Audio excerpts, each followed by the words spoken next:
Today in Southwest Florida, I'm going to be talking about the top 5 things that I really like. So if you do enjoy this video, then please do like and subscribe, as it does help out a lot. Make sure you do everything else from the description, but let's get straight into this. Alright, so the first one is fairly obvious. It is just the map. The map is really good. So some of the detailing parts like this, if you go close up, it's not too great, but the map size overall in general is huge. Like, I'm driving around right now and it's just massive. Like, it took me a long time to learn the map, and even now I don't really know the map properly. So it's really good that it's really big like this, because compared to other games like ERLC, for example, I always complain about how small the map is. So having a bigger map for me is definitely something that I really like, and I think it adds a lot more fun to the game as well, especially if you're like a police officer, because responding to places is much quicker, whereas in games like ERLC or Liberty County, as you might know it as, it's a lot smaller, and to drive like from one side of the map to the other literally takes like 15 seconds. So responding in police cars and stuff is not really fun, because you just get there instantly, whereas in this game obviously you have to drive like far away, you have to learn the map and stuff, and it's really good. So that is the first one, and I just think the map in Southwest Florida is really good, which is why I like it. Except, as I was saying, the detail maybe could be improved on a little bit, because in some parts like this, just the trees, like, they're not very detailed, and like the stuff on the side aren't very detailed, but I guess that's something that they can easily just work on in the future. But overall, it's really good. Okay, and then for the second one, we need to actually go on to the dealership employee team, because the next one is motorbikes. So motorbikes are like really cool. So there aren't really motorbikes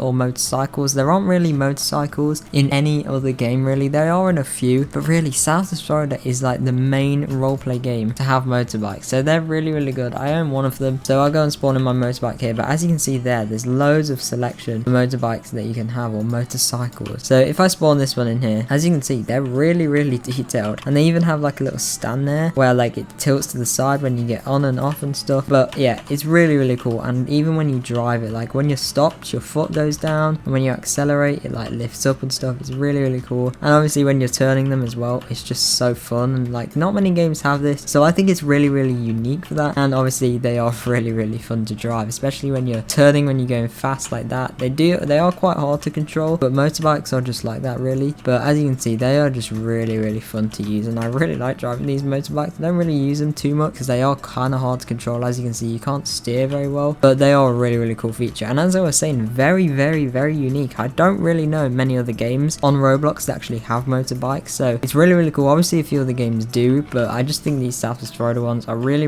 well made, really well developed, and even throws you off when you crash. I noticed that actually. So yeah, they're really cool overall, and I really like the motorbikes. I wish more games will get them in the future. They probably will, but to make them, they're really difficult. The models are really advanced and really hard to make, but also the physics for them, like turning to the side when you turn and stuff, and how they work, is not easy to make. It's a lot different to a car and a lot harder, and requires an entire new system. So that's really cool. And then the third one is the updates. So in Southwest Florida, they have an update about every 2 weeks, which for starters is really good. But what the main thing I want to talk about, I fell off again, but the main thing I want to talk about is what they actually add in the updates, because in games like Emergency Response, Liberty County, I'm doing a lot of comparison, but it's good to compare what is good and what is bad. So in Liberty County, or ERLC, or whatever you want to call it, they update about every 2 weeks as well, but in their updates they don't really add too many things. So they add like maybe a new job or a new car or something like that, something good, but something that's quite small. Whereas in Southwest Florida, like, I remember when I first started playing the game a few months ago, like properly, their most recent update at that time was like 17 new vehicles, and I just thought to myself, like, 17 vehicles? Like, if some other game like ERLC, for example, did an update with 17 vehicles, I think there would be like a lot more about it. Like, people would be going crazy. It would be classed as like one of, if not the biggest update in ERLC's history. Whereas for Southwest Florida, it's just a normal size update. So the update sizes and what they add in the updates are just crazy, and it's not like they update less frequently. They still update a huge amount, and they add